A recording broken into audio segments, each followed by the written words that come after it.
the wide-open beach course at Daytona to the daredevil dirt tracks of the Carolinas. From the first speedway at Darlington to the dangerous high banks of Talladega. Trouble. Terrible crash. Stock car racing has gone from bootleggers to billions on its thrilling ride to become America's fastest-growing spectator sport. The green flag. The race is on. This is for the whole banana. And Earnhardt still got the lead. Incredible. Richard Petty goes back in front. They both spin. They're in the wall. Tim Flock in the lead keeps to a steady, powerful pace.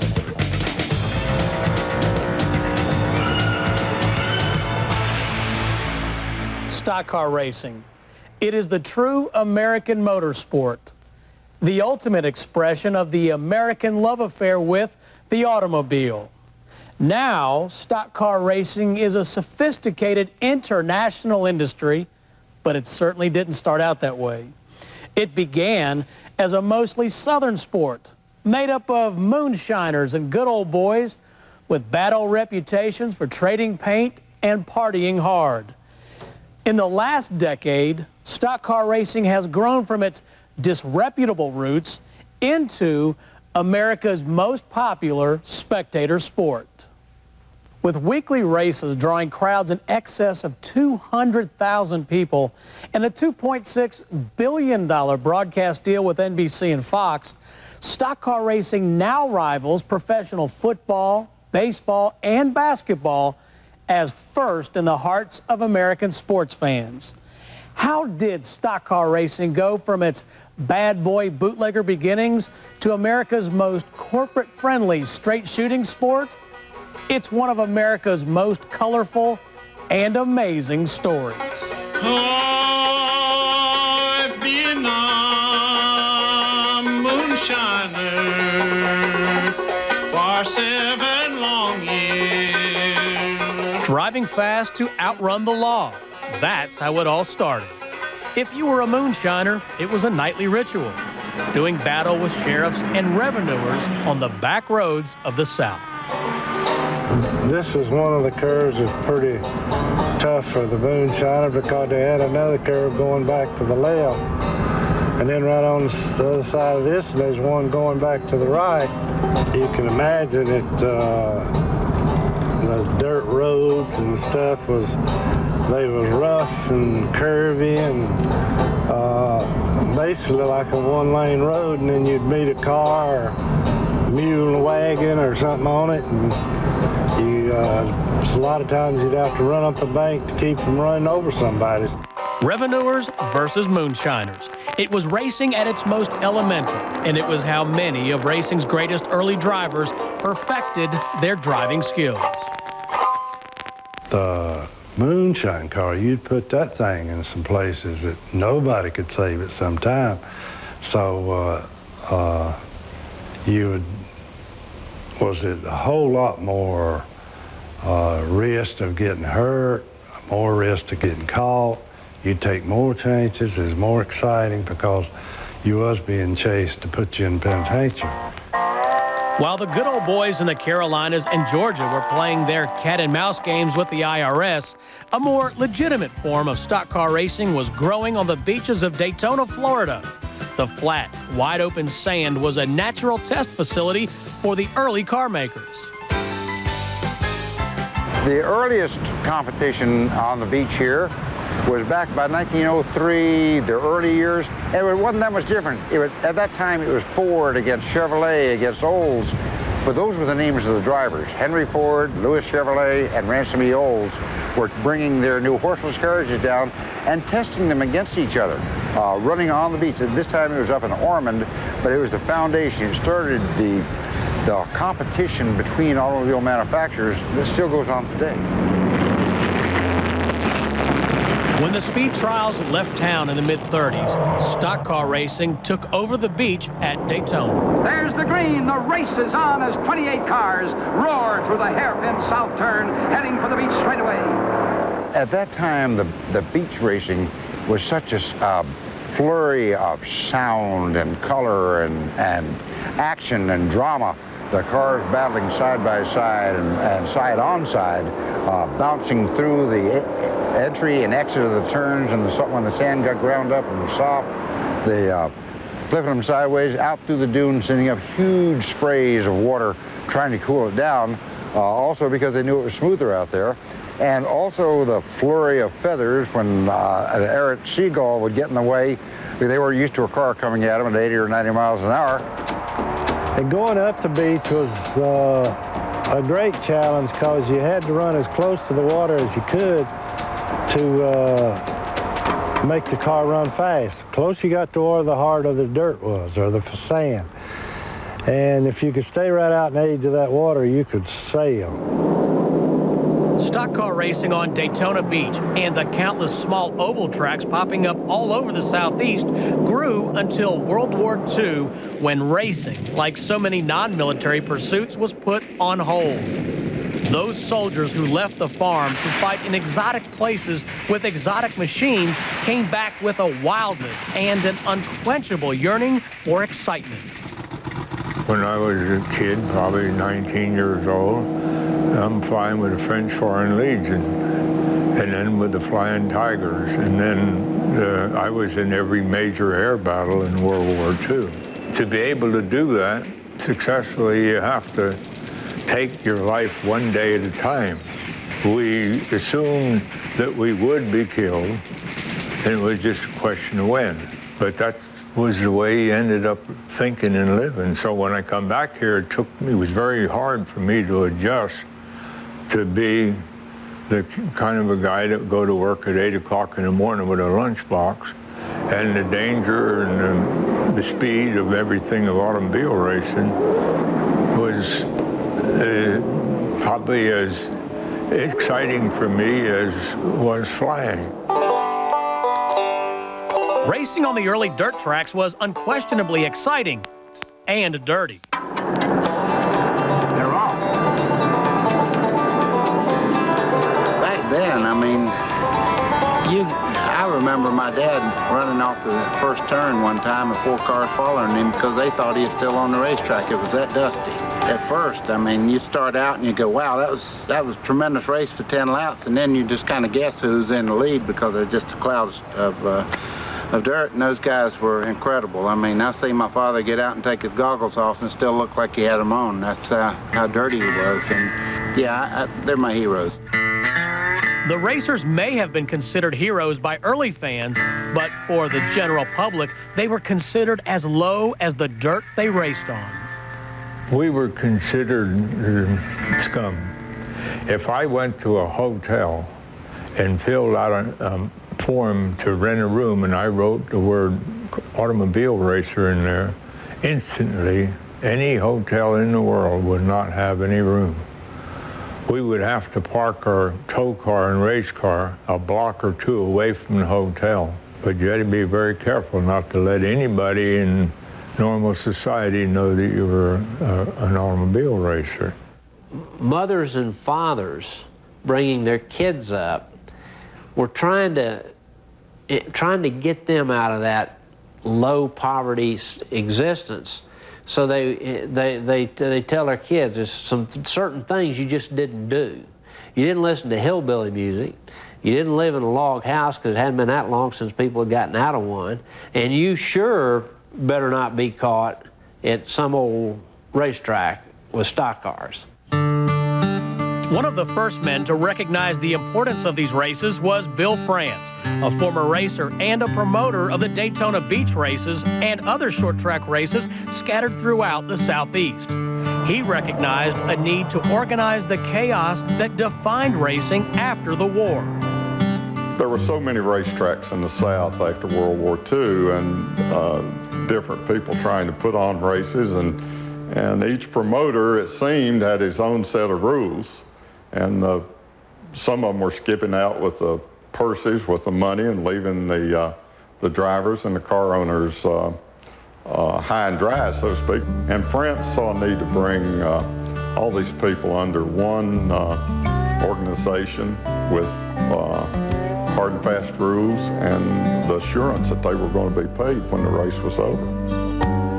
On December 12, 1947, Bill France gathered together 35 of stock car racing's premier promoters, racers, and mechanics for a historic meeting at the Streamline Hotel in Daytona.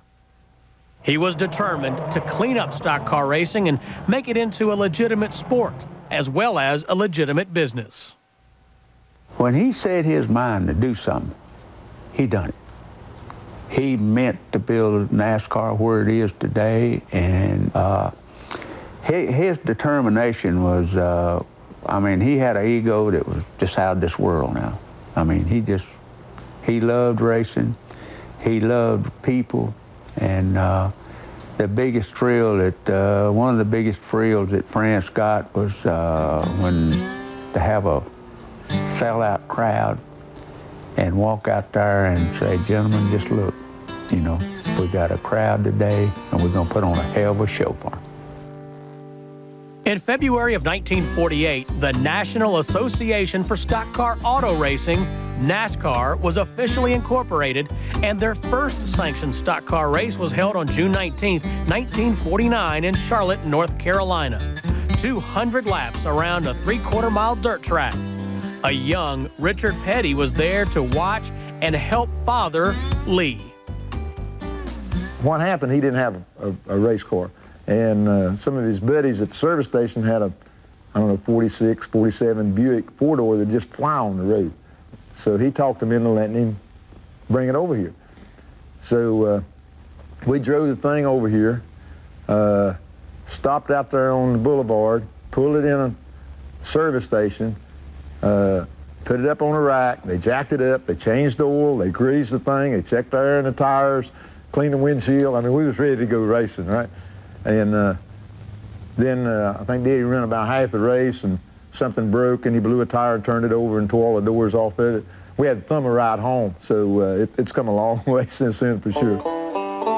Later that year, World War II flying ace Red Byron would go on to win at Daytona and Martinsville and was declared NASCAR's first strictly stock champion. It would be a long and dusty road from that first season of racing to today's modern superstars of speed. But the foundation had been laid, and racing was ready to enter into its first golden age. Here comes Turner and Weatherly. Look at that driving.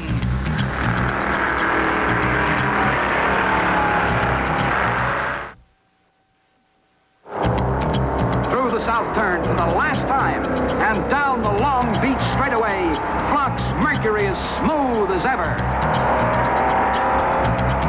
Stock car racing's first superstars were larger than life. Everything they did to excess. They fought harder, they partied harder, and they raced harder than anyone in any sport in history. Their names are the stuff of legend.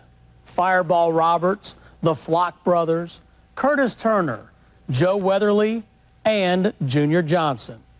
They were true outlaw heroes and about as far away as you can get from today's clean-living corporate superstars. They were a breed apart, and they were wild as hell. Man, Judah Mello, Judah Blower, racing down the track, revving more. Fireball Roberts, Legion of the Lion, Crazy Junior Johnson picking up on the slide, rocking and rolling from side to side. When it's stock car racing, really fly. The dawn of racing's first golden age was ushered in by the construction in 1950 of stock car racing's first paved speedway in Darlington, South Carolina. Here they come. The race is on.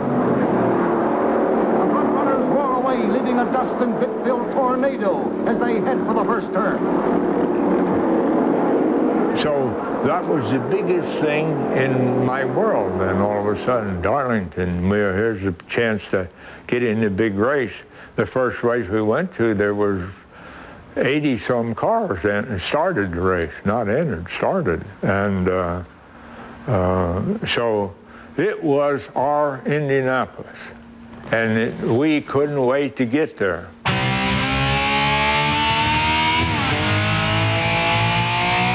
Not Not only was Darlington racing's first paved speedway, that first Southern 500, run on September 4th, 1950, was also the first 500-mile stock car race ever held.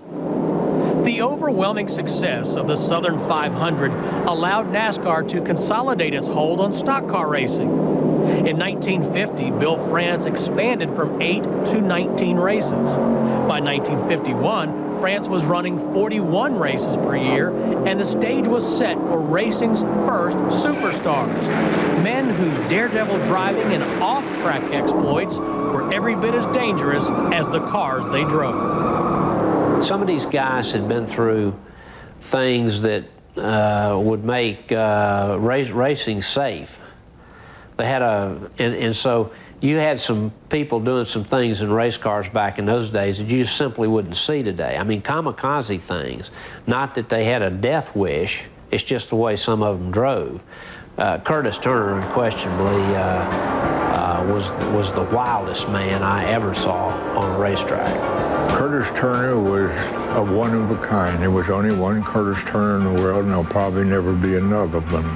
A purple and white blur streaks out of the turn into the backstretch. Curtis Turner is blasting by the stragglers to take first place. Curtis Turner was the acknowledged king of dirt track racing, winning 5 NASCAR races during its first 2 years of existence. Sports Illustrated called Turner the Babe Ruth of stock car racing for his flamboyant style both on and off the track. He was a party man. He had the parties and he'd have dances and they'd booze it up and have a great big heck of a time. I'd say he was pretty wild. He was one of the best I ever seen on dirt. Now, when it come to dirt race driving on dirt, half a mile and all, Turner could beat them all. Here comes Turner and Weatherly. Look at that driving. Stock car racing's other early stars were an equally unruly lot.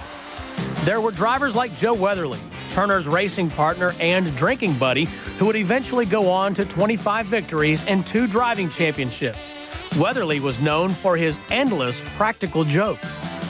He was an all-around guy, and he could drive the daylights out of a race car. He was always trying to pull some prank on somebody, you know. He always had some kind of thing going all the time. And they called him the Clown Prince of NASCAR. The checkered flag. Herb Thomas wins his 3rd Southern 500. In 1953, Herb Thomas became the first NASCAR driver to win 2 championships, having previously taken the title in 1951. In an era of flamboyant wild men, Herb Thomas, a former sharecropper, was about as drab and down home as you could get. He just went in cold and started winning. As a matter of fact, in 4 years, we won 39 races and 2 championships and run second in the other 2. Tim has been NASCAR national champion twice. A man who won't race until the car is right.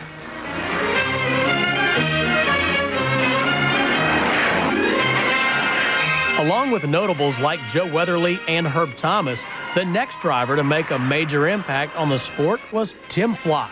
Tim was the youngest brother of a famed bootlegging family out of Fort Payne, Alabama, that included brothers Bob and Fonte and a sister Ethel, who all raced.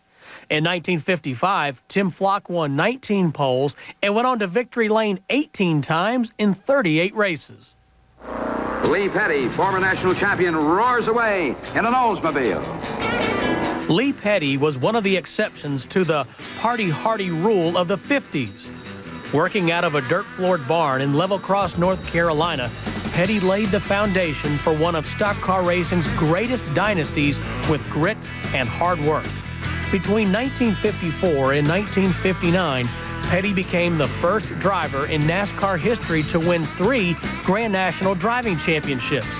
But even so, things in those days were tough. We had 2 cars. One we towed with, didn't have a pickup or nothing. We had a family car that we all threw everybody in it and threw the tools in the back in the trunk. And myself and my mother and my brother Maurice would go off to New York and be gone for 3 or 4 weeks at a time. And that was it. I mean, if we had anything extra, we threw it in the race car. And you had one car and you had one set of tires, and I mean, you didn't have any extra stuff. If something broke, you fixed it. Buck Baker in '89 shows magnificent form as he moves into third. In 1957, Buck Baker, a former city bus driver, became the first NASCAR driver to win back-to-back Grand National Driving Championships. For 3 years, between 1955 and 1957, Baker led more laps and miles than anyone. In his 25 years on the track, Baker would win 46 races and 3 Southern 500s at Darlington. He would also pass the sport on to his son, Buddy, who would go on to become another NASCAR driving legend. My father was good everywhere. You take him to a half-mile dirt track, if you beat him, you had to knock him out. I mean, he was that good. And you go to a road course, my father was as good as anybody to ever run a road course. Out of this colorful array of characters, stock car racing's first national star was to emerge. His name was Fireball Roberts, nicknamed for his famous fastball. And his driving style was every bit as electrifying as his name. Fireball Roberts in a Chevrolet wins the Southern 500. It's almost like talking about Tiger Woods. He brought a style to our sport that nobody even had any idea how to race him. When he started on major speedways at Daytona and places like that, I mean, he was unbeatable. When you hear people talk about Fireball Roberts, they do a misjustice when they say he was good. He was great. Well, what Fireball had, in addition to his driving ability, he had a sense of saying something with substance and meaning rather than just prate. So when Fireball opened his mouth, he was worth listening to. In those days, the men won the races. The man-machine equation in those days leaned heavily in favor of the man. That's not the case today. The man-machine equation today is loaded on the machine. So in those days, the men were winning the races, and Fireball Roberts was a man among men.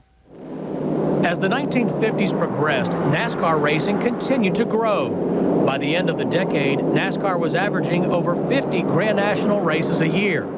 There were tracks in California, Michigan, Arizona, New Jersey, Connecticut, and all over the Southeast. But there was no single facility that stood out. No track that could match the excitement of stock car racing's new stars. Bill France had the foresight to build a massive high-banked 2.5-mile speedway on swampland in Daytona Beach, Florida. The guy had a dream about that, I guess, and he made it. He finally did what he was going to do. And it was amazing he did it. I don't know how he ever put it together, because he didn't have nothing. He had a little garage, you know, a little gas station and all. He just didn't have anything. And he did it.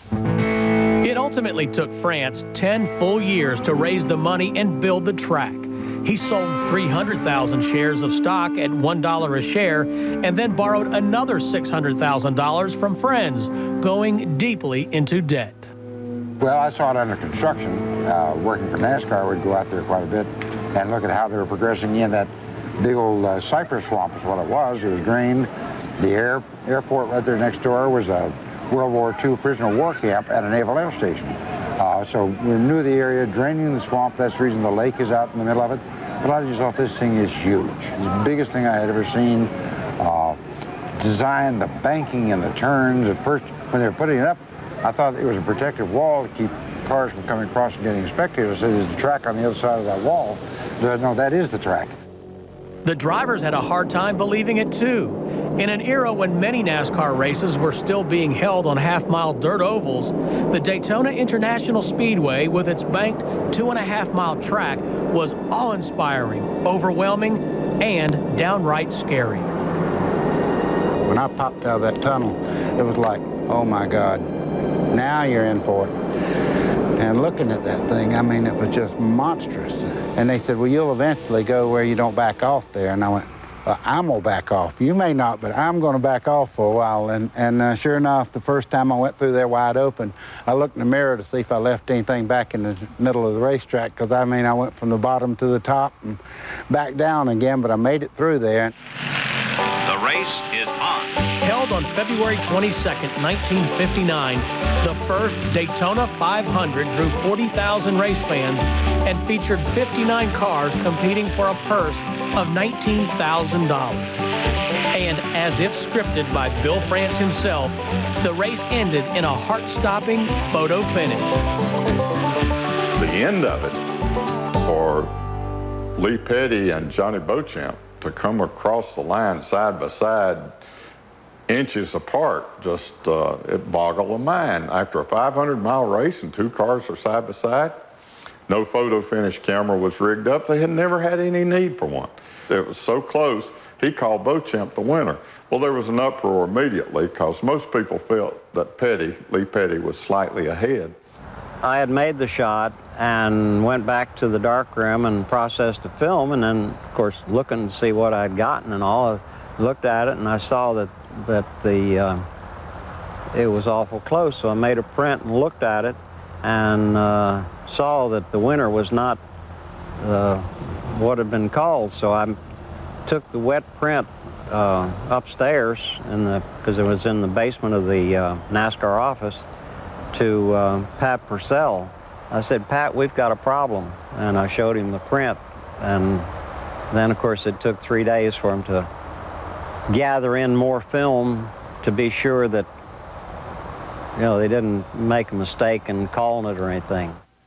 They held up declaring a winner until they studied film and talked it over and everything. They had film brought in from New York, from Movietone News, and various news photographers gave them their pictures from a variety of angles.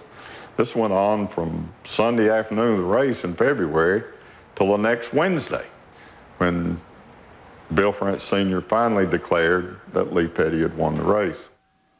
Stock car racing history had been made, and its growing legion of fans knew it. The greatest crowd ever to see a stock car race moves into Darlington 24 hours a day.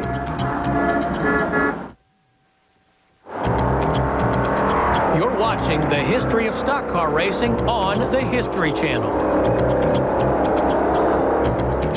From the beginning, for many race fans, the car was the real star.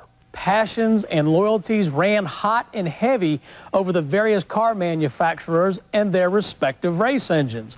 Often, you were either a Ford fan or a Chevy fan, period.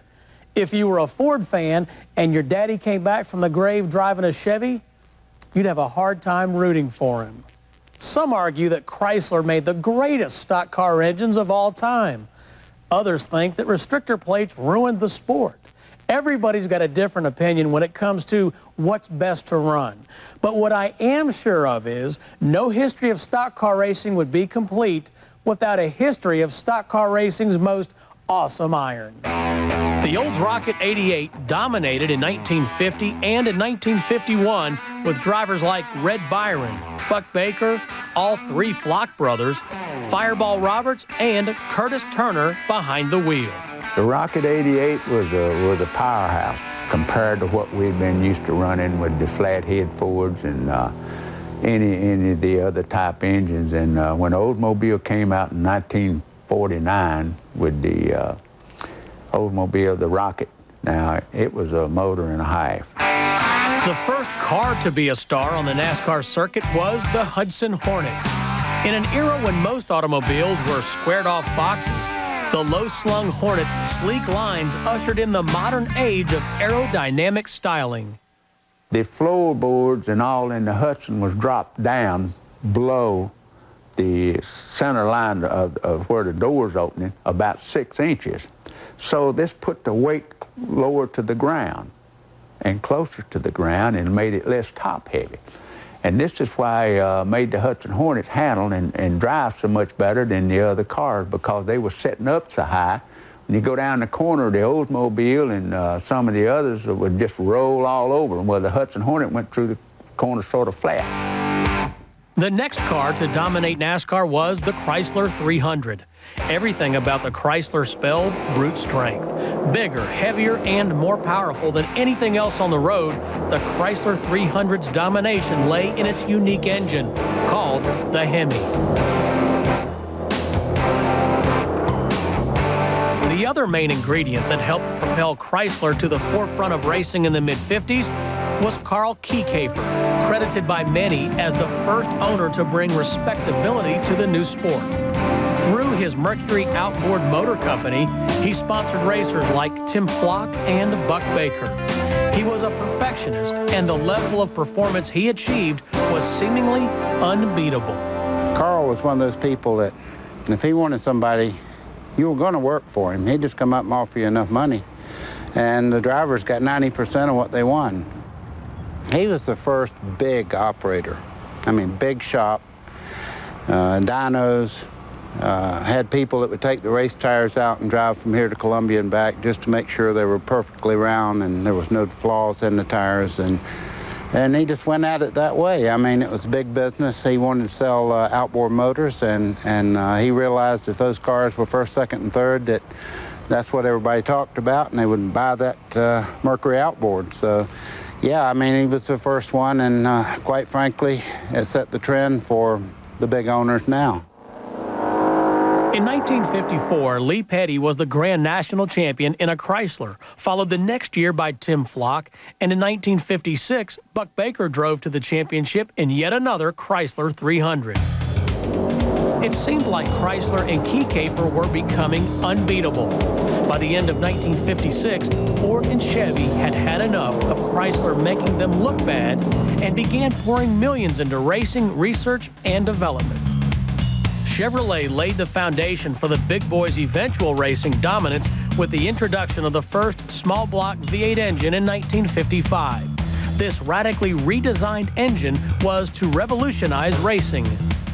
Suddenly, Ford and Chevy were in a performance war, and by the end of the year, if you weren't running one of their expensive new engines, you were no longer able to effectively compete.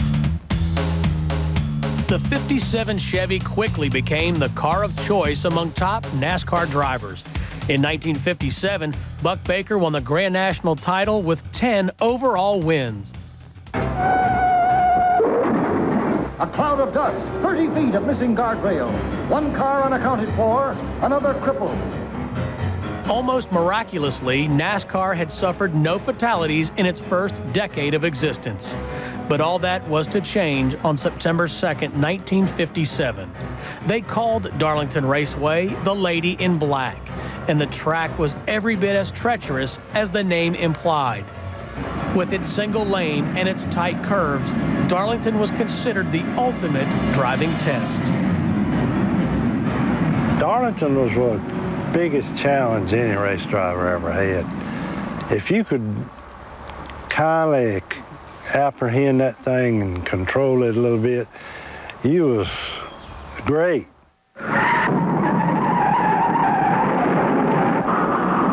Junior Johnson in 75. He's getting out. There's a fire under the hood. Nobody is ever able to go there and just dominate that racetrack.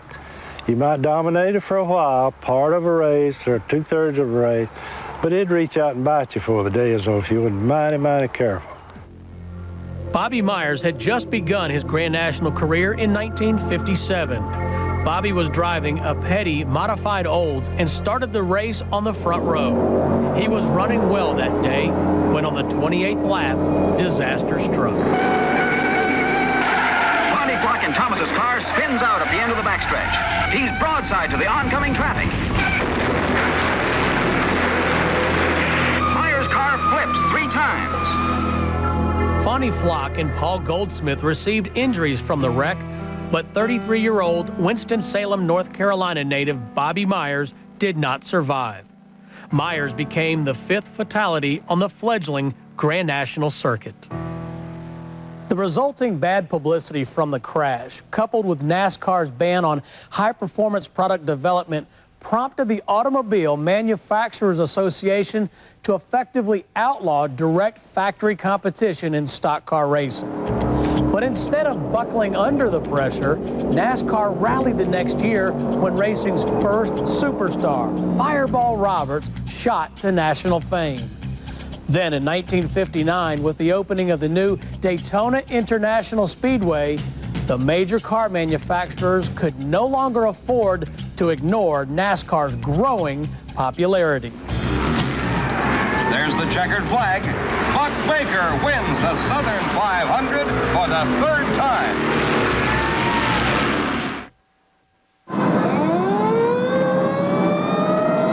Welcome back to the history of stock car racing on the History Channel. In the 1960s, NASCAR came of age. It was an era of muscle cars and super speedways. Gone were the old dirt tracks and the down-home drivers, replaced by a new breed of hard-charging super speedway stars.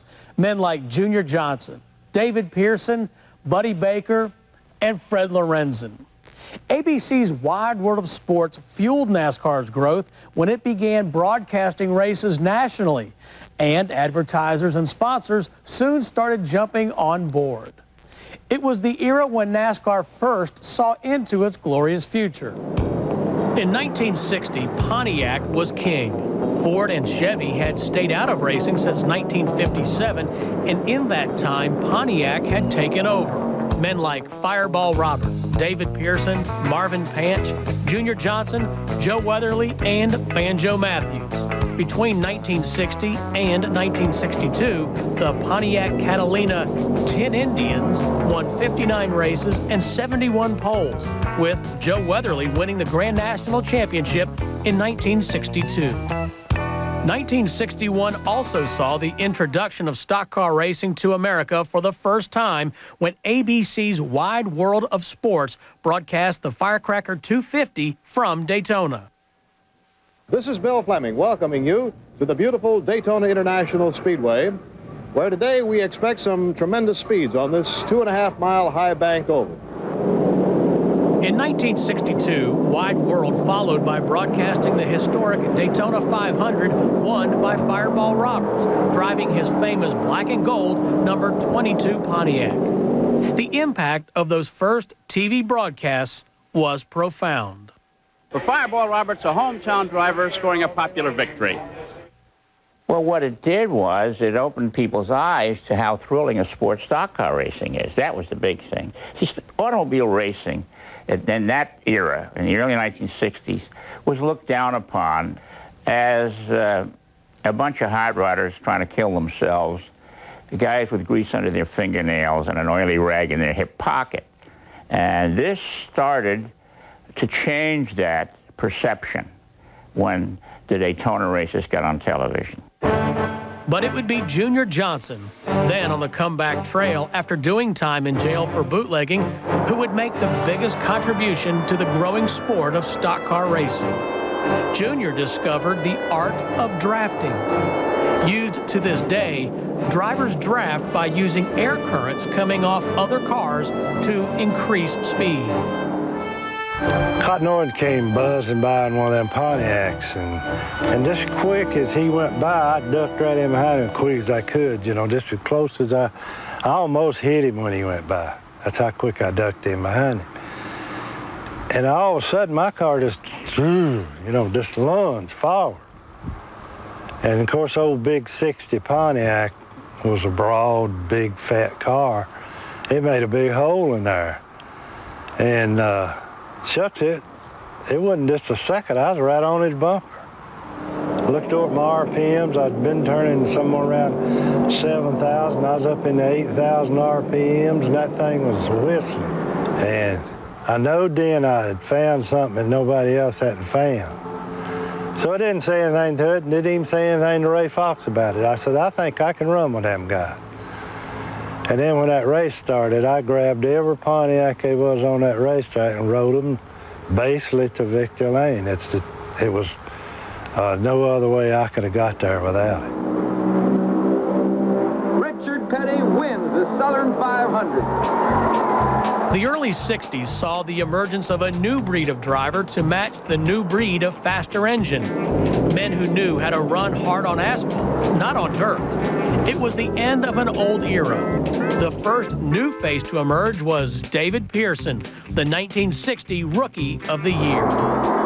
There's Ned Jarrett taking the checkered flag in the 16th Southern 500. The next major driver to emerge on the scene was Ned Jarrett, a shy but hard-charging country boy who went to Dale Carnegie to learn how to speak to the media. Jarrett would go on to 50 career victories and win the Winston Cup title in 1961 and 1965. I won the championship in 1961 after having won the Sportsman Championship, which is now Busch in 57 and 58, but I didn't really know what to do with the championship, how to capitalize on it, and how to represent my sport the way that I wanted to, because I was just a country boy that normally walked around with my head looking down and didn't know how to express myself or to communicate with the people that I needed to help this sport to grow. And so I did have the foresight to take the Dale Carnegie course to try to improve myself so that I could help my own career and the sport that I was participating in. And it's the best thing that I ever did. You know who I'm pulling for. It's Dale Jarrett. Bring her to the inside, Dale. Don't let him get down there. He's going to make it. Dale Jarrett's going to win the Daytona 500. Jarrett eventually ended his career in the broadcast booth. In 1963, Golden Boy Freddie Lorenzen was the first NASCAR driver to win $100,000 with 6 victories in one season. Lorenzen primarily drove the famous number 28 Holman and Moody prepared Ford. John Holman and Ralph Moody built winning race cars until the mid-70s and were responsible for introducing many safety features like the roll bar. Features which saved the lives of fearless racers like David Pearson. You know, you never do think about danger when you're racing. I mean, when you see a wreck or something, you know, and of course you hope everybody's all right, nobody gets hurt, but you say, well, that's one I don't have to worry about today. David Pearson was never injured in a race car, but in 1964, 2 of stock car racing's biggest stars were not as fortunate. On January 19, 1964, Joe Weatherly was racing for the lead of the Motor Trend 500 at the Riverside Racetrack in California when the brakes on his Mercury gave out going into turn 6. Weatherly slammed into the wall and his head hit the concrete, killing him instantly. Joe Weatherly's death that led to the side netting. See, Joe Weatherly was in turn 6 at Riverside, and he hit the wall, and his head went out and hit the concrete wall. That led to the safety net we see in all stock cars all over the world today. Weatherly was the first NASCAR fatality in 7 years, but he was tragically not to be the last death that dark year. When I got out of that car, 1961, down there in the 4th turn, I figured this was my lucky day, and it must be my lucky track. Fireball Roberts' luck at Charlotte ran out in May of 1964. Roberts crashed during the World 600 while trying to avoid another wreck involving Junior Johnson and Ned Jarrett. About the time that me and Ned jumped out of our cars and run across the racetrack, Fireball's car busted into flame. It was upside down, and the gas tank had busted, and all that gas had run in the bottom of the roof. It's like a pond of gas in there. And we both started towards Fireball's car, and it caught a fire, of course, and I seen him undo his seatbelt in it, and he fell down in that gas, and out through the window he come, and he come down through there towards us, a rolling and a tumbling and stuff like that, and Ned was all 20, 30 feet above me. And he got to Fireball trying to help him put the fire out. And time I got to him, the fire had done burned his uniform off from him and burned everything on him off except his helmet and his shoes. Oh, it was the most shocking thing you could imagine. Fireball Roberts was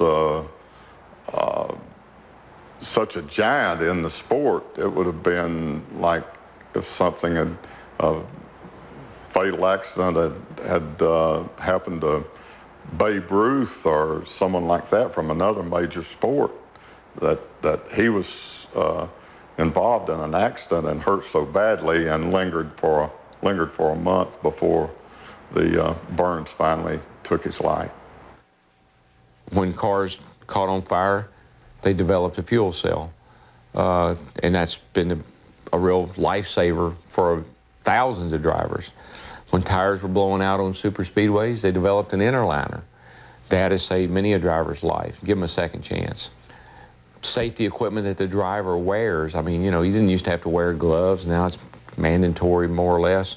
Full face helmets, fire resistant, fire proof uniforms, driver's shoes. I mean, guys used to driving all kind of shoes, wing tips and tennis shoes and boots. And all those things have come about, unfortunately, by bad experiences.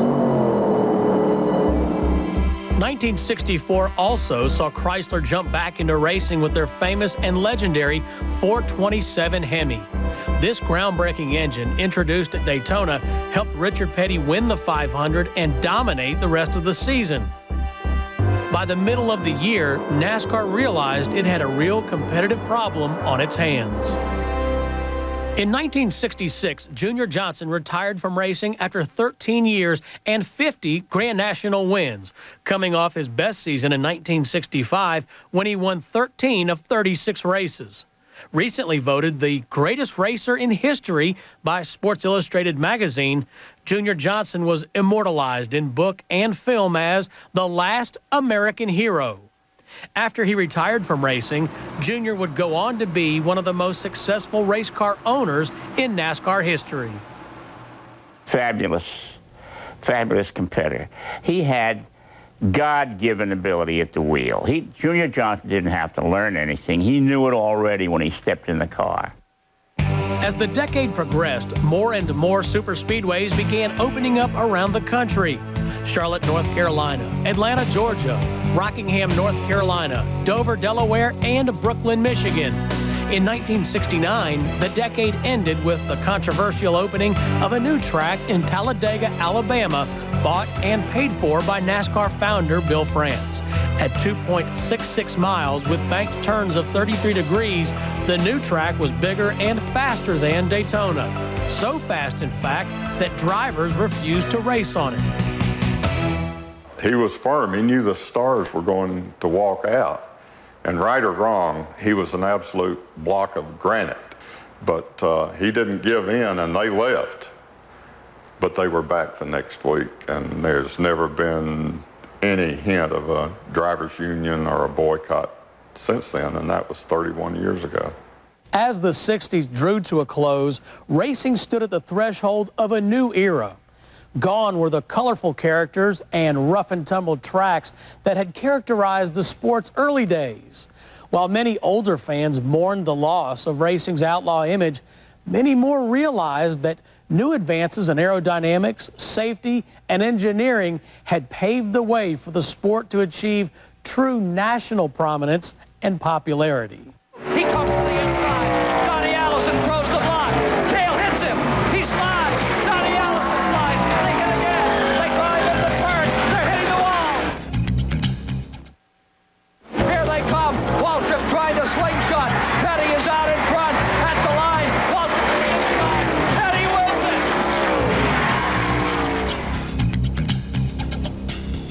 it. Stock car racing would undergo more dramatic and far-reaching changes in the 1970s than during any other decade in its history. Richard Petty became racing's first $1 million winner. ABC TV delivered its first $1 million television contract, and R.J. Reynolds' Winston brand became NASCAR's first major corporate sponsor, instituting the Winston Cup Series that exists to this very day. Although Richard Petty was still the king, drivers like David Pearson, Bobby Allison, Buddy Baker, and Cale Yarborough challenged his throne. And at the end of the decade, it was those racing rivalries that culminated in one of the most famous races and on-track brawls in stock car and TV history. It was also in 1970 that Congress forced the tobacco companies to withdraw all advertising from radio and television. So once again, a government ban This time, tobacco advertising, instead of prohibition, opened up a huge opportunity for racing and for Junior Johnson. At least he hoped so.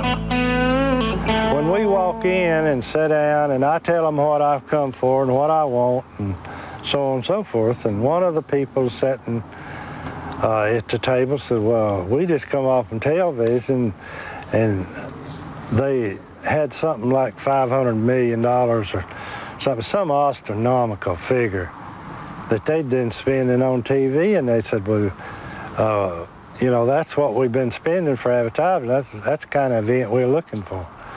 I said, well, if you're looking to sponsor something like that, you need to talk to NASCAR, Bill France Sr.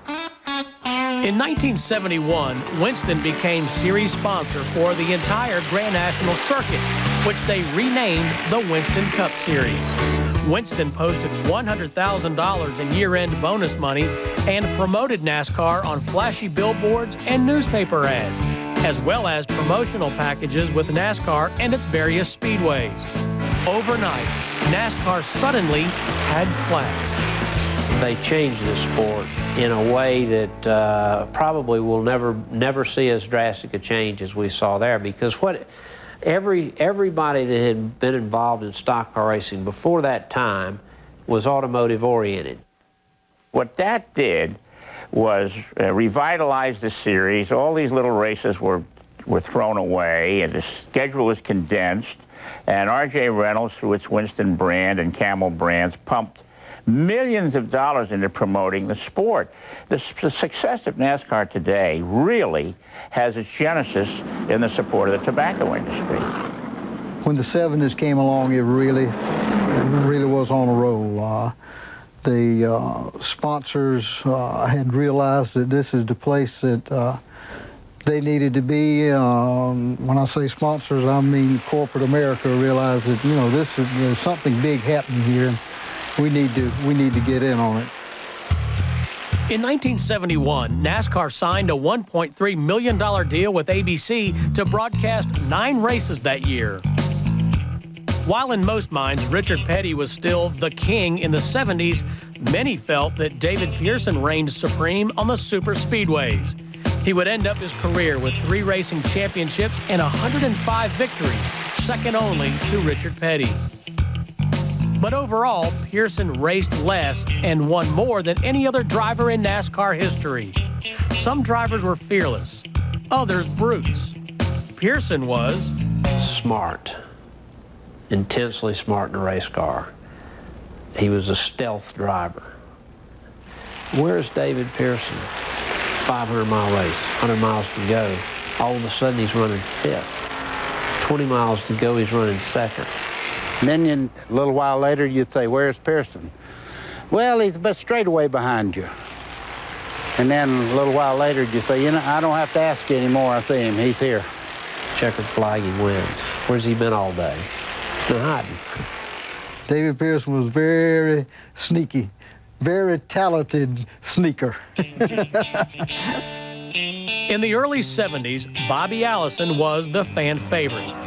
In 1972, Allison ended the year with 10 victories and was voted most popular NASCAR driver each year between 1971 and 1973.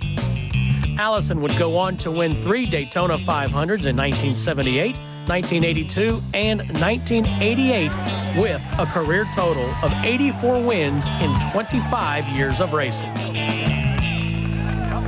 He was tough, kind of sneaky. He'd hit you, you know, every once in a while if you didn't watch him, you know. If Bobby was running close to you or could, you had to keep your eye in the mirror because he'd bump you every once in a while, try to get you out of shape.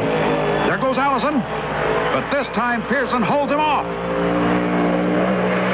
In 1970 at Talladega, Buddy Baker became the first NASCAR driver to run a lap faster than 200 miles an hour. In the mid-70s, Baker became the only driver to win 3 straight races at Talladega, and in 1980, when he won the Daytona 500, Baker became the first driver to finish that race in less than 3 hours. The word is go, and Cale obeys, through thick and through thin, lapping the entire field twice. leading every lap. The dominance was so complete that in the 5 years between 1971 and 1976, Richard Petty, David Pearson, Bobby Allison, Cale Yarborough, and Buddy Baker won 140 of the 167 Grand National races run, including 100 superspeedway victories. It was not uncommon to see them as the top 5 finishers in race after race.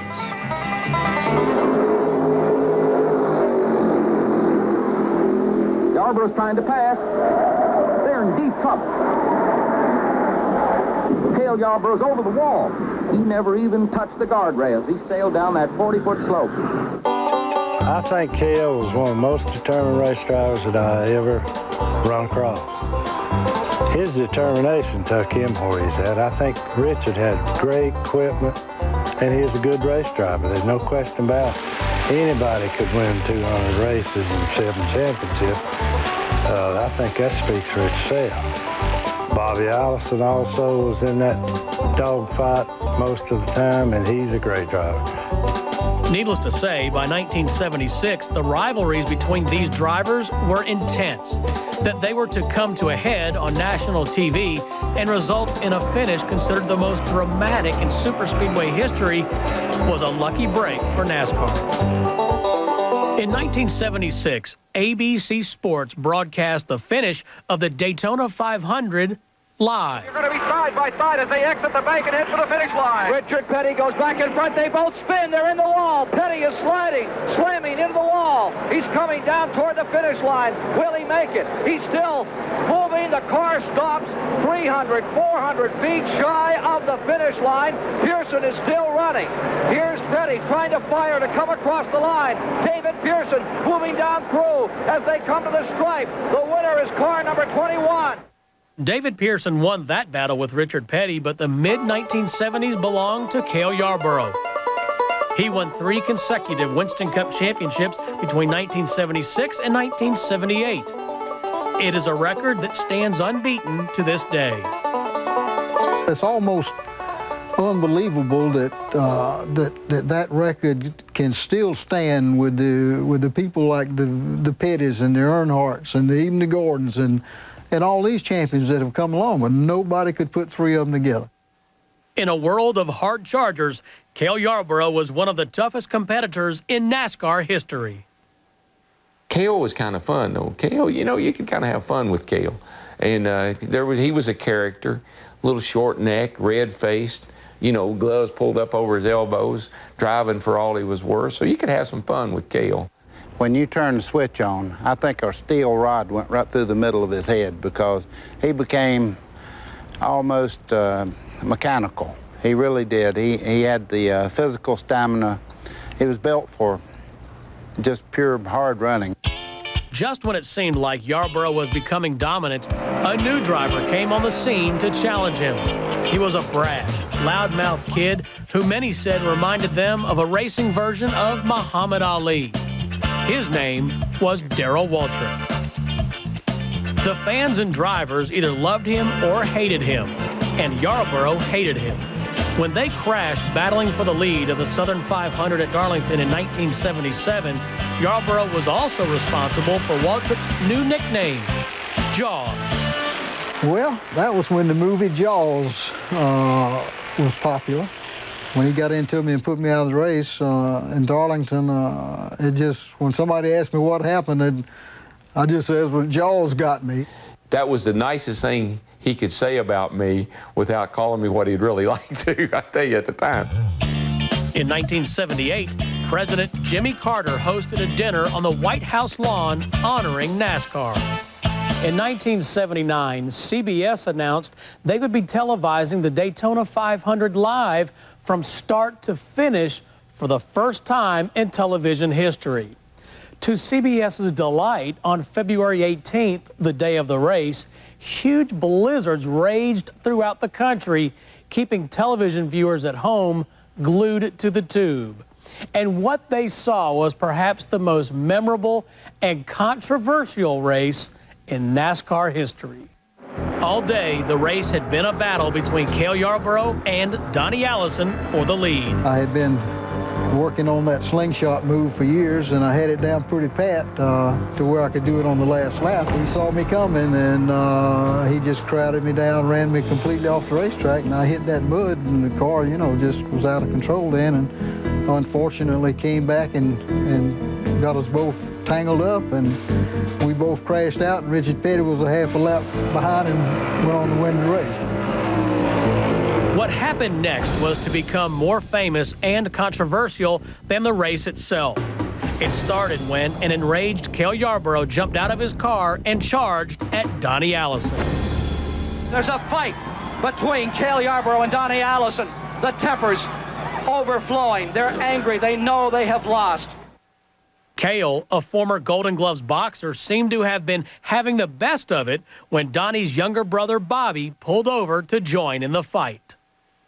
After the crash, we got out and had a few words, and a few fists flew, and Bobby came in and he joined in. We was having a good time down there in the mud. But I think I think that was a major turning point in the popularity of the sport. Nobody wants to see an ending like that, but if you're going to have one like that, you might as well fight over it. That made it even better. So I thought it was the greatest thing that ever happened to our sport. CBS was ecstatic. Millions of viewers had tuned in. Ticket sales soared for the next race as NASCAR closed out a decade of growth that positioned the sport for its enthusiastic acceptance by corporate and mainstream America. Bill Elliott gets the checkered flag. Bill Elliott has won an additional $1 million in 1985. Welcome back to the history of stock car racing on the History Channel. In the 1980s, stock car racing and Dale Earnhardt went mainstream as big money and corporate marketing muscle were changing the sport. Gone were the days of good old boys racing on a wing and a prayer. 40-foot trailers and full-time crews were now the norm. And if you didn't have a big-name sponsor, you were out of luck. Cable TV brought the sport to middle America. And by the end of the decade, sponsors like Tide Detergent and Folgers Coffee were vying with STP and Budweiser for the affections of NASCAR's growing legion of family-friendly fans. In 1980, the legendary Intimidator, Dale Earnhardt, made his mark in NASCAR record books when he became the first Rookie of the Year to win the Winston Cup title in the following racing season. Many said young Earnhardt had inherited his savvy, aggressive driving style from his father Ralph, considered by many the greatest dirt track racer who ever lived. Dale has really struggled hard to get to where he is. I mean, nothing was given to him. Even when his father was living, his father could have put him in a race car, but he wouldn't. He said, if you want to drive bad enough, you'll go out and get your own ride. And Earnhardt loses it, goes on the grass, comes back, and Elliott goes inside. And Earnhardt still got the lead. Incredible piece of driving by Earnhardt. Well, that was something else. You know, Bill spun that 95 car out and caused a big mess, and then he come up there and tried to spin me out twice. I didn't take it. Dale is a racing driver of the old school. You know, he is not inhibited by political correctness in the way he drives or in the way he speaks. Dale Earnhardt is the kind of a guy you either love or you hate. There's no middle ground with Dale Earnhardt. Record crowds turned out in 1980 to see Yarborough battle it out with Earnhardt for the Winston Cup Championship. The title was not decided until the final race of the season, with Earnhardt edging out Yarborough by 19 points for the championship. ESPN broadcast its first NASCAR race in March 1981 from the North Carolina Motor Speedway. The next year, ESPN broadcast 8 races, and by the end of the decade, they were airing 20 races a year. Many credit cable's involvement in racing with NASCAR's eventual embrace by the American public, and more importantly, by corporate America. No sport, with the exception of Major League Baseball, has ever been able to grow into a growth curve without television. Corporate America came to the sport in force in the 1980s, with Dale Earnhardt sponsored by GM Goodwrench, Darrell Waltrip by Tide, Davey Allison by Haviland, and Tim Richmond by Folgers Coffee. The money got bigger as well, up from $200,000 to $1 million by the end of the 80s. NASCAR's first cable TV star was Darrell Waltrip. His colorful barrage of boasting and bravado was perfect for television. The media flocked to Darrell, and they always got more than they asked for. Darrell certainly has been an ambassador, as far as I'm concerned, for the sport, and 84 times he's won. So not only talk a lot, he did a lot. I looked at everything I did as an excellent opportunity to not only move Darrell Waltrip forward, but to move the sport up the ladder. Believe it or not, all I ever wanted was for this sport to be where it is today. All I ever wanted was to be able to go to a dinner with other professional athletes and be considered in the same league that they're in. In 1981 and 1982, Waltrip backed up his boasting with back-to-back Winston Cup championships. The 1982 racing season would feature one of the most dramatic duels in NASCAR history when Darrell Waltrip and Bobby Allison went head-to-head for the Winston Cup title. During the last half of the season, they traded wins in a heart-stopping fashion. It was also the 5th title in 7 years for Junior Johnson's racing team, a record that stands to this day. In 1983, the tide would turn in Bobby Allison's favor when he edged out Waltrip for the Winston Cup title.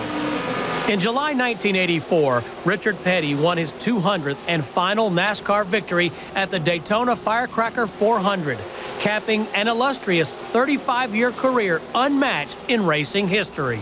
Coming down the front straight. Here they are, Sam. They will come across the yellow line just about together, but Petty had the lead. His final victory was especially sweet, as it was witnessed by President Ronald Reagan, who started the race over the phone from Air Force One and then witnessed the finish in person, along with millions of TV viewers.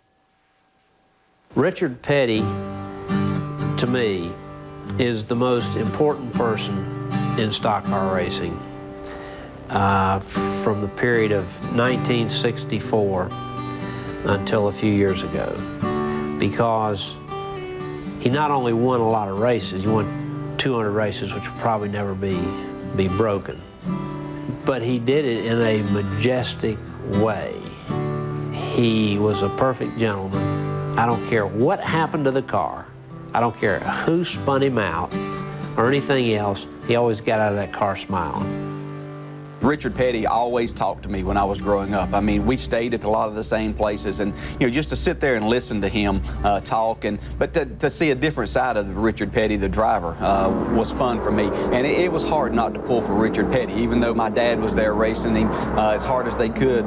It's what seemed like every day and night. But Richard would probably be somebody that I always looked to, because I knew how he was away from the track. In 1985, NASCAR, through its Winston Million bonus program, offered $1 million to any driver who could win 3 of racing's Big 4 in one season: the Daytona 500, the Darlington Southern 500, the Charlotte World 600, and the Talladega Winston 500. Bill Elliott gets the checker flag. Bill Elliott has won an additional $1 million in 1985. He won 11 super speedway races. He won the Winston Million. He won everything you could win. He was stealing everybody's thunder. Nobody could get any headlines. It was Awesome Bill from Dawsonville, Dollar Bill. He had it all. Although Bill Elliott was the big money winner that year, it was Darrell Waltrip who won the Winston Cup Championship in 1985, his 3rd driving championship for Junior Johnson. In 1984, Dale Earnhardt joined the Richard Childress Racing Team. He would go on to win the Winston Cup Championship in 1986 and 1987. The 1980s also saw the rise and tragic fall of one of the sport's most colorful characters, Tim Richmond, a hard-partying throwback to racing's early stars. It was said that Richmond was the prototype for Tom Cruise's character in the movie Days of Thunder, and by 1986, when he won 7 races during the second half of the season, he was NASCAR's newest star. So blessed to have had the time with such a natural. My father told me that the only guy he knew that Tim was in a league with, or maybe that was in a league with him, was Curtis Turner. Just a natural. Probably one of the greatest race car drivers to ever live. But by the end of 1986, Richmond mysteriously stopped racing, taking 6 months off the tour. Here comes Richmond into turn number 1 of the number 25 car. Bodine with him, and Richmond is going to retake the lead. Ooh! Richmond returned dramatically to win back-to-back races in 1987, but he was already sick with AIDS. He died on August 7th, 1989, at the age of 32. This happened at a time where AIDS was like a bad word. And I think he was ashamed of what was wrong with him, and I didn't know it until I read it in the paper. And I thought, what a shame to have to suffer and die that way and not be able to showcase at least a few times to be able to drive into victory lane. You know, I know a couple of events that he was sick and had a blood transfusion before the race and won the race. It's much easier to say, I'm sick, I don't want to get in the car, or I want to get out of the car. That wasn't the Tim Richmond I knew. He was born a winner and he died a winner. As the decade drew to a close, racing saw some of its biggest stars retire. As the 1989 season opened, the first to announce his retirement was Buddy Baker. My career really started here. I won my first major race right here in Charlotte, and pretty much ended my career here. I start down in the corner and the car spins in front of me. Another car goes down on the grass on the bottom part, shoots back up, turns me head on into the wall, and started about 6 months of agony for me, and ended up with a head injury that eventually I had to have brain surgery. It was basically the end of my career as far as a competitive race car driver. I ran and had some good finishes after that, but right here, I mean, it all started and ended right here at Charlotte.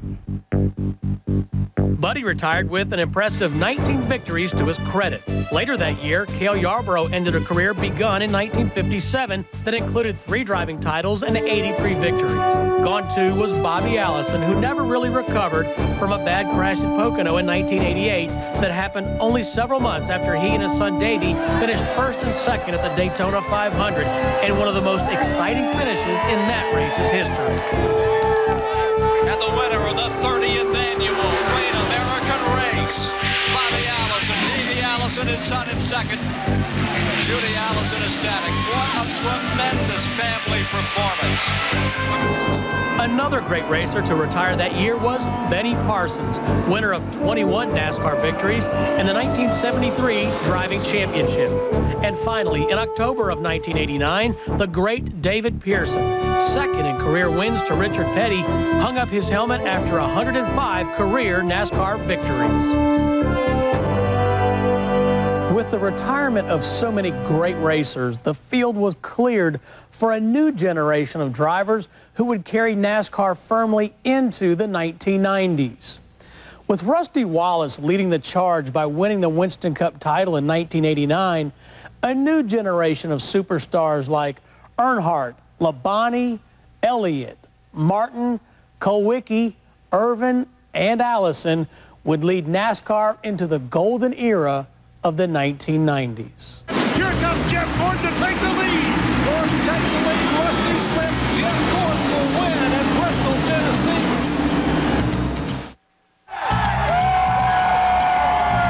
You're watching the history of stock car racing on the History Channel. In this segment, we're going to find out what it takes to get a car like this bought, built, and out racing on Sunday. Now, the number one thing you've got to understand about stock cars is they're not stock cars. Not anymore, anyway. At first glance, they do have the same shape as a passenger car, but then when you get to looking closer, you immediately notice what they don't have, like side windows, side view mirrors, and you can forget about air conditioning and tunes. Smokey Yunick is a fighting mechanic who isn't going to throw away all that pre-race effort without a fight. No one in the history of stock car racing has done more to make cars go faster than legendary mechanic Smokey Yunick. What we did here was I started to work at 7 in the morning in the truck shop, get that going, and I'd be over here by 7:30, 8:30, in between there. And I would stay here, and maybe once in a while I'd have to give 15, 20 minutes to the truck shop. And then I'd work till 6 o'clock, go home and eat, and then come back at 7 and work till 1. We did that 7 days a week, 365 days a year. Christmas, New Year's, if we wasn't racing, we were working here. Man, what a guy. You know, what an innovator. He lives up to his reputation, best damn garage in town. Many consider Smokey Yunick and Ray Fox the two greatest mechanics in NASCAR history. Well, I think Ray and Smoke is probably the best two mechanics ever raced in NASCAR. Ray Fox had to go out and develop the head, make it better, do all kind of things. There was not reach up on the shelf and get something. He had to make 90% of the stuff that really worked, and he was a craftsman just like Smokey Yunick. I hold those guys that, you know, as far as mechanics, when you talk about a great engine builder, great mechanic, it's the guy that takes nothing and makes something out of it. If you were to go into a new modern facility, this place looks like a junkyard because most of this equipment was handmade. And this was the first flow bench that NASCAR ever had. And we built the thing here. This is an engine dynamometer, and it very accurately tells you how much horsepower. Now, this is the same thing, except that one is limited to 400 horsepower, and this one is limited to 1,500 horsepower. This is where we built the cars. Well, this was the first experimental engine in that 429 Boss Ford engine series. It never got produced, but it was the foundation for the next one, and then finally the third one was this here, and that's the one that we raced. That's the Boss 429 as it was raced in NASCAR.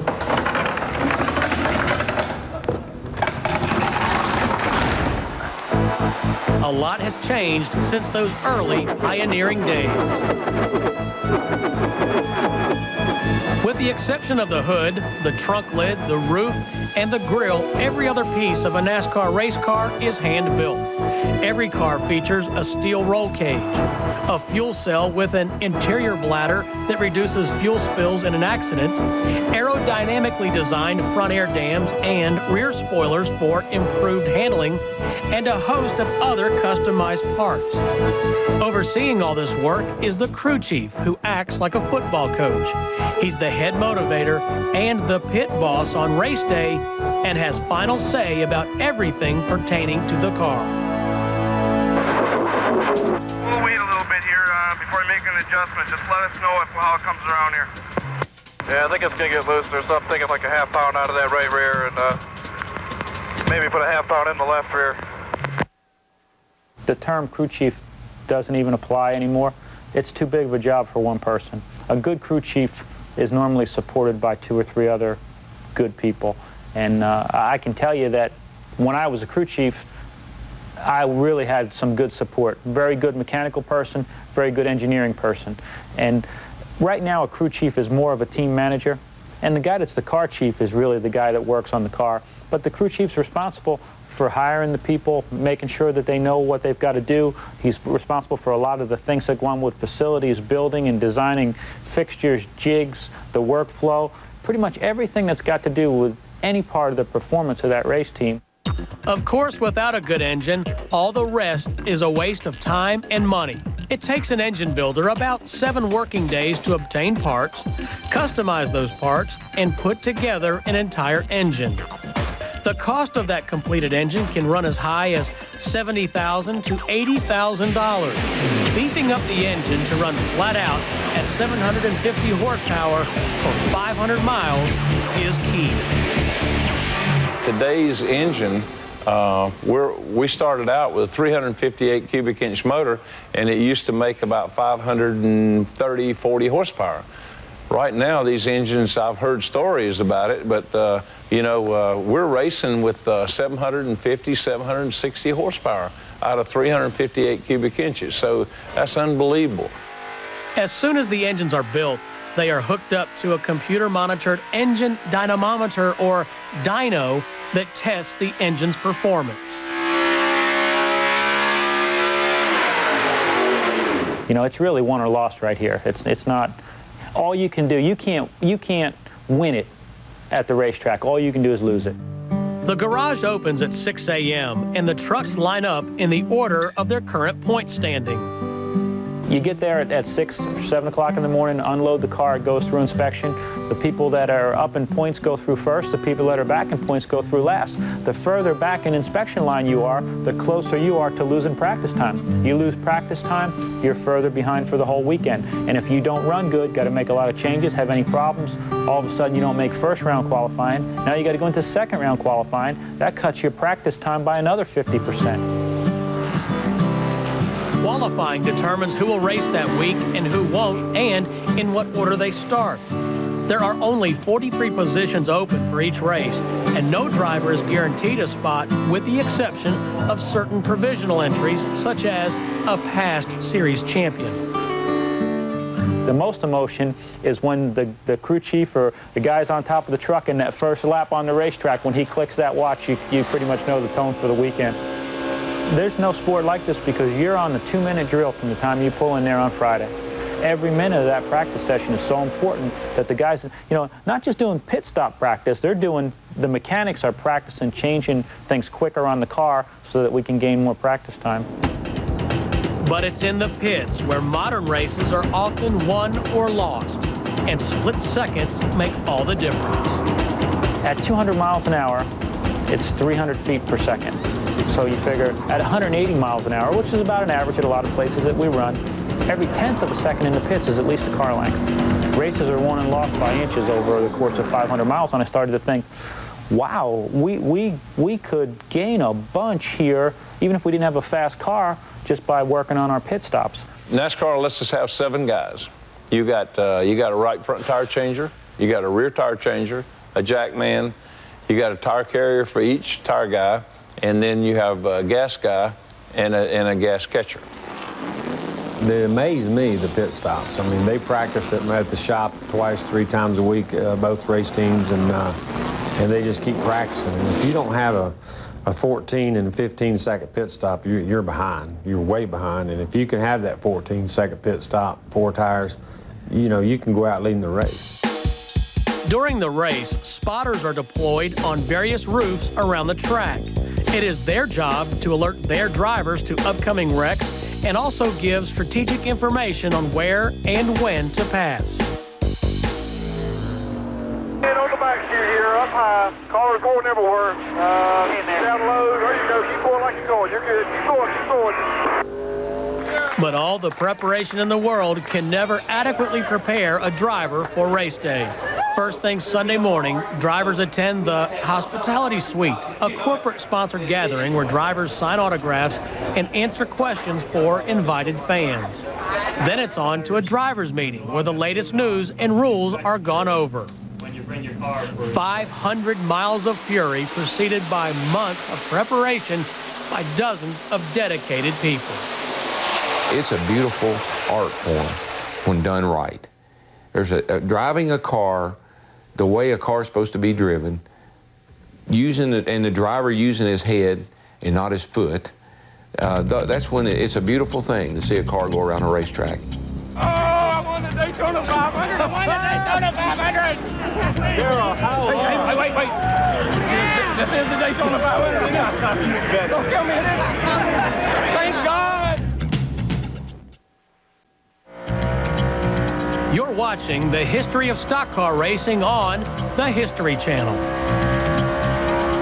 In the 1990s, NASCAR literally entered its golden age as it went from a multi-million to a multi-billion-dollar industry. Today, tracks and stores sell over $1 billion worth of NASCAR licensed products a year.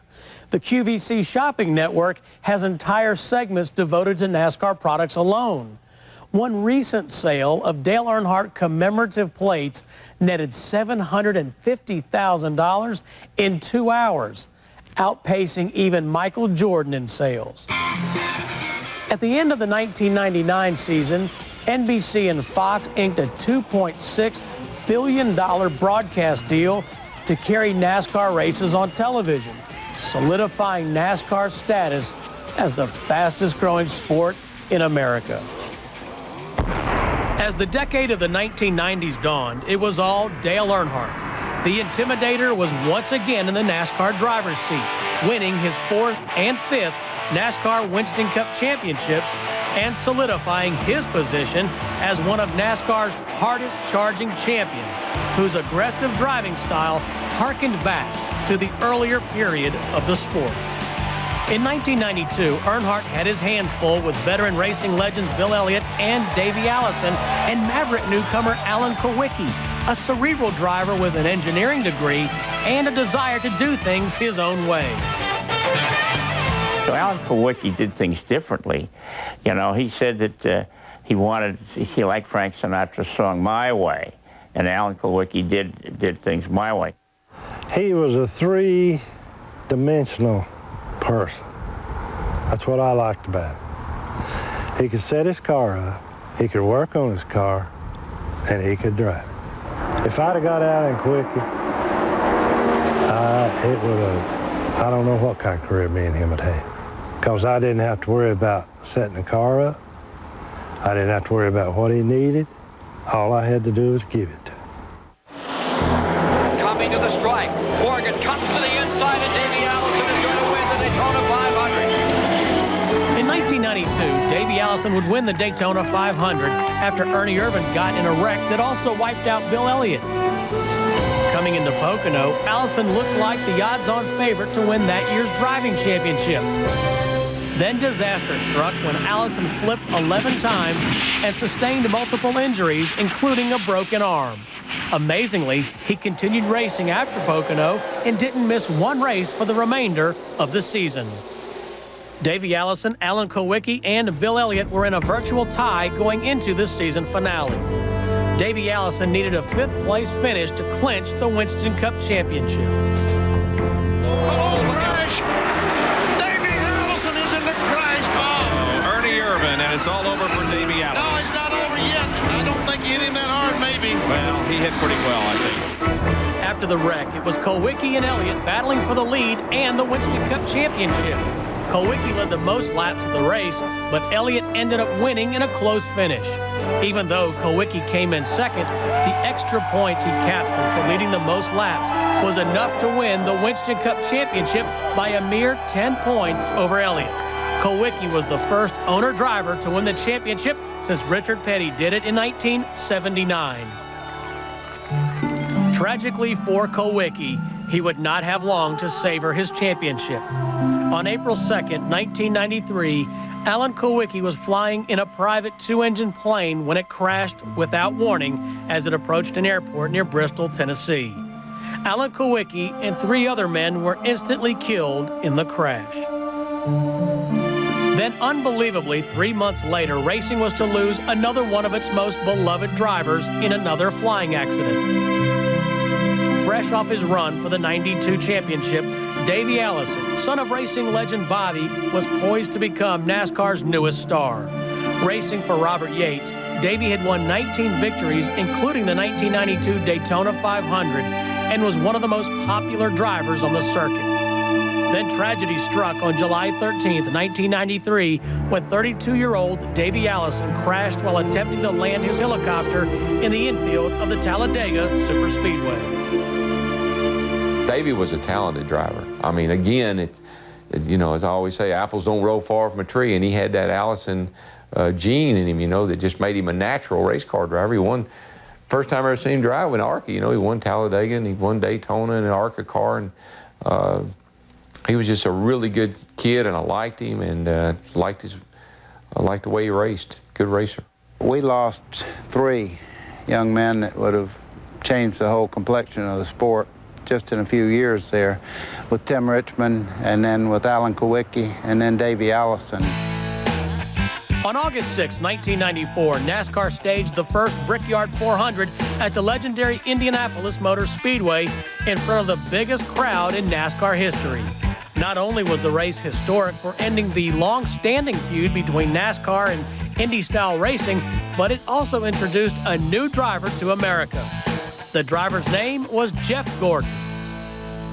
Well, I think that I was so young when I first started that I didn't know anything about racing, you know, just my stepfather.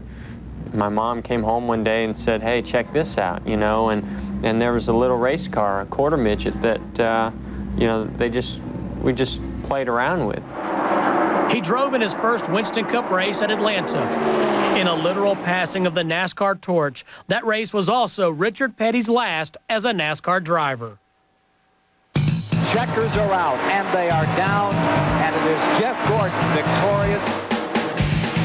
In May of 1994, Gordon's Rainbow Warriors won their first Winston Cup race, beating out Rusty Wallace on a daring 2-tire pit stop to take the checkered flag at the Coca-Cola 600 in Charlotte. In 1995, Jeff Gordon went on to win 7 races and at 24 became the youngest modern driver in NASCAR history to win the Winston Cup Series championship. Although Gordon was second in points to teammate Terry Labonte in 1996, Gordon nevertheless won 10 races.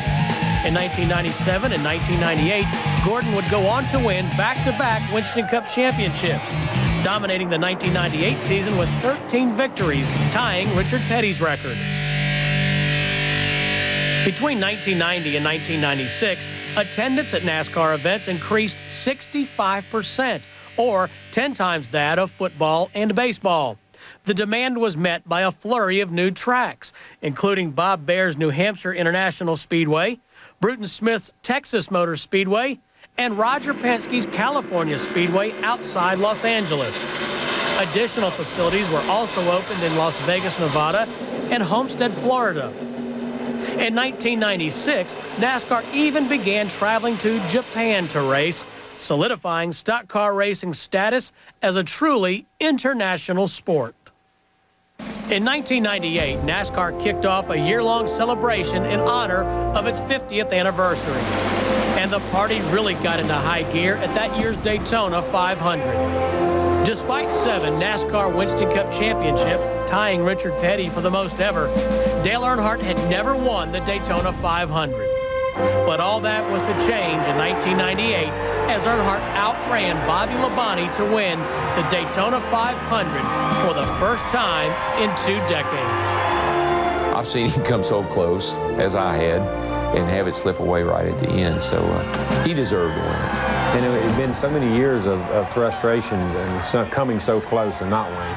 I think a lot of people wanted to see me win it so they'd stop hearing about, well, when's Earnhardt going to win, you know, so it was good. Have you ever thought what the sport would have been for the last 20 years without him? Man, they wouldn't, all these grandstands you see back behind us, they wouldn't have needed them. You need a person that goes out there, loads a wagon and carries it to town. I mean, that's what you need in this sport. In 1999, NBC and Fox signed a $2.6 billion deal with NASCAR to broadcast their races for the next 6 years. Merchandising for NASCAR products is now in the billions of dollars. It seems stock car racing's future couldn't be brighter. What NASCAR has accomplished since its inception in 1948 is truly phenomenal. How in the span of 50 years it has taken America's most disreputable pastime and turned it into the most successful and clean-cut sport in the land is an American success story unparalleled in modern sports. Go into combat with America's weekend warriors in the world premiere documentary film, The Unfinished Civil War. Monday night at 9 on the History Channel. Next on the History Channel. Supreme achievement, high performance, adventure and romance. The most beautiful car ever conceived. Very fast. Engineering, style, power, speed. The greatest cars of the 20th century. Next on the History Channel, where the past comes alive. Now, an exclusive home video offer from the History Channel. You can own the program you've just seen for $29.95 plus shipping and handling. Call 1-800-708-1776 to order this History Channel presentation.